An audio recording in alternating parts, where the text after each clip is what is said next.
صبح صبح چائے کی دکان پر میرا دوست میرے پاس آ بیٹھا، مجھے سلام کیا۔ اس کی آنکھوں میں آنسو تھے۔ میرا ہاتھ پکڑا اور روتے ہوئے بولا، فارس، میں آج خود کو بہت چھوٹا محسوس کر رہا ہوں۔ میں حیران ہو گیا اور اس کی کمر کو تھپکی دی۔ ارے ایسا کیا ہو گیا میرے شیر کو؟ وہ مجھ سے نظریں نہیں ملا پا رہا تھا۔ وہ زور زور سے رونے لگا۔ سب لوگ اس کی طرف دیکھنے لگے اور میں اس کو چپ کروانے لگا اور کہا، ارے پاگل، سب دیکھ رہے ہیں۔ اور میں نے اسے سینے سے لگایا اور وہ روتے ہوئے کہنے لگا، فارس، بہنیں ایسی کیوں ہوتی ہیں؟ میں سوچ میں گم ہو گیا اور کہنے لگا کہ کیا ہو گیا، تم ایسے کیوں کہہ رہے ہو؟ کہنے لگا، فارس، پتہ ہے بہن کی شادی کو 6 سال ہو گئے ہیں اور میں کبھی اس کے گھر نہیں گیا۔ عید، شب برات امی اور ابو جاتے ہیں، میں کبھی نہیں گیا۔ میری بیوی ایک دن مجھے کہنے لگی، آپ کی بہن جب بھی آتی ہے اس کے بچے گھر کا حال بگاڑ کے رکھ دیتے ہیں اور خرچ ڈبل ہو جاتا ہے، اور تمہاری ماں ہم سے چھپا کر کبھی اس کو صابن کی پیٹی دیتی ہے، کبھی کپڑے اور کبھی سرف کے ڈبے، اور کبھی کبھی تو چاول کا تھیلا بھر دیتی ہے۔ اپنی ماں کو بولو کہ یہ ہمارا گھر ہے، کوئی خیرات سینٹر نہیں۔ فارس، مجھے بہت غصہ آیا۔ میں مشکل سے خرچ پورا کر رہا ہوں اور ماں سب کچھ بہن کو دے دیتی ہے۔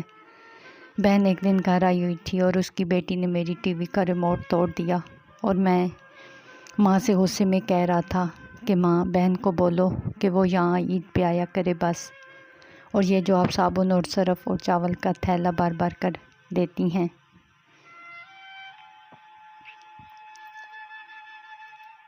یہ سب بند کریں۔ ماں چپ رہی، لیکن بہن نے ساری باتیں سن لی تھیں۔ میری بہن سب سن کر کچھ نہ بولی۔ 4 بج رہے تھے۔ اس نے اپنے بچوں کو تیار کیا اور کہنے لگی، بھائی مجھے بس اسٹاپ پر چھوڑاؤ۔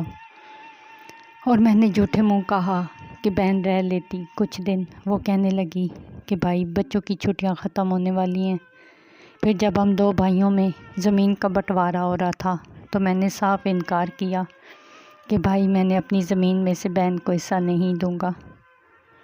بہن سامنے بیٹھی تھی اور خاموش تھی، کچھ نہ بولی۔ تو ماں نے کہا کہ بیٹی کا بھی حق بنتا ہے، لیکن میں نے گالی دیتے ہوئے کہا کہ کچھ بھی ہو جائے میں نے بہن کو حصہ نہیں دینا۔ میری بیوی بھی میری بہن کو برا بھلا کہنے لگی اور بہن بیچاری خاموش سب سنتی رہی۔ فارس، کافی عرصے سے کام کاج ہے نہیں، میرے بیٹے کو ٹی بی ہو گئی، میرے پاس اس کا علاج کرانے تک کے پیسے نہیں تھے۔ میں بہت پریشان تھا اور میں نے قرض بھی لے لیا تھا 1-2 لاکھ، اور بھوک سر پر تھی۔ میں بہت پریشان تھا اور اکیلے کمرے میں بیٹھا تھا، شاید رو رہا تھا اپنے حالات پہ کہ اتنے میں بہن گھر آ گئی، اور میں غصے میں خود سے کہنے لگا کہ اب یہ مانوس آ گئی ہے۔ اتنے میں میری بیوی میرے پاس آئی اور کہنے لگی کہ کوئی ضرورت نہیں اس کے لیے گوشت یا بریانی لانے کی۔ پھر 1 گھنٹے بعد میری بہن میرے پاس آئی۔ وہ کہنے لگی، بھائی پریشان ہو؟ میں مسکرایا اور بولا کہ نہیں تو۔ اس نے میرے سر پر ہاتھ پھیرا اور بولی کہ میں تمہاری بڑی بہن ہوں، تم میری گود میں کھیلتے رہے ہو اور اب دیکھو مجھ سے بھی بڑے لگتے ہو۔ اور پھر میرے قریب آئی اور اپنے پرس میں سے سونے کے کنگن نکالے اور پھر میرے ہاتھ میں رکھ دیے اور آہستہ سے بولی، پاگل، تو ایویں پریشان ہوتا ہے؟ تیرا بھائی شہر گیا ہوا تھا اور بچے اسکول تھے، تو میں نے سوچا کہ دوڑتے دوڑتے بھائی سے مل آؤں۔ تم یہ کنگن بیچ کر اپنا خرچہ چلاؤ اور بیٹے کا علاج کرواؤ، اور جاؤ اٹھ نائی کی دکان پہ جا، دیکھ کتنی داڑھی بڑھا رکھی ہے، اپنی شکل تو دیکھ، کیا حالت بنا رکھی ہے تو نے اپنی۔ میں خاموش تھا اور بہن کی طرف دیکھے جا رہا تھا۔ وہ آہستہ سے بولی کہ کسی کو نہ بتانا کنگن کے بارے میں، تم کو میری قسم۔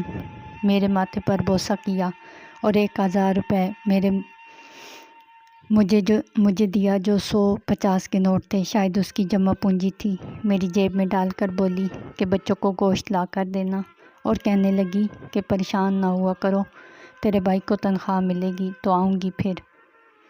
اور جلدی سے اپنا ہاتھ میرے سر پر رکھا اور کہنے لگی کہ دیکھو تمہارے بال سفید ہو گئے، اب بازار جاؤ اور داڑھی منڈوا کر آؤ۔ یہ کہہ کر وہ جلدی سے جانے لگی۔ میں نے اس کے پیروں کی طرف دیکھا، اس نے ٹوٹی ہوئی جوتی پہنی ہوئی تھی اور پرانا سا دوپٹہ اوڑھا ہوا تھا، اور وہ جب بھی آتی تھی وہی دوپٹہ اوڑھ کر آتی تھی۔ فارس بہن کی اس محبت میں مر گیا تھا۔ ہم بھائی کتنے مطلب پرست ہوتے ہیں، بہنوں کو پل بھر میں بیگانہ کر دیتے ہیں، جبکہ بہنیں بھائیوں کا ذرا سا دکھ بھی برداشت نہیں کر سکتی۔ وہ ہاتھ میں کنگن پکڑے زور سے رو رہا تھا اور اس کے ساتھ میری آنکھیں بھی نم ہو گئیں۔ بہنیں اپنے گھر میں نہ جانے کتنے دکھ سہ رہی ہوتی ہیں۔ کچھ لمحے بہنوں کے ساتھ بیٹھ کر ان کا حال پوچھ لیا کریں، شاید کہ ان کے چہرے پر کچھ لمحوں کے لیے ہی صحیح ایک سکون آ جائے، کیونکہ بہنیں ماں کا روپ ہوتی ہیں۔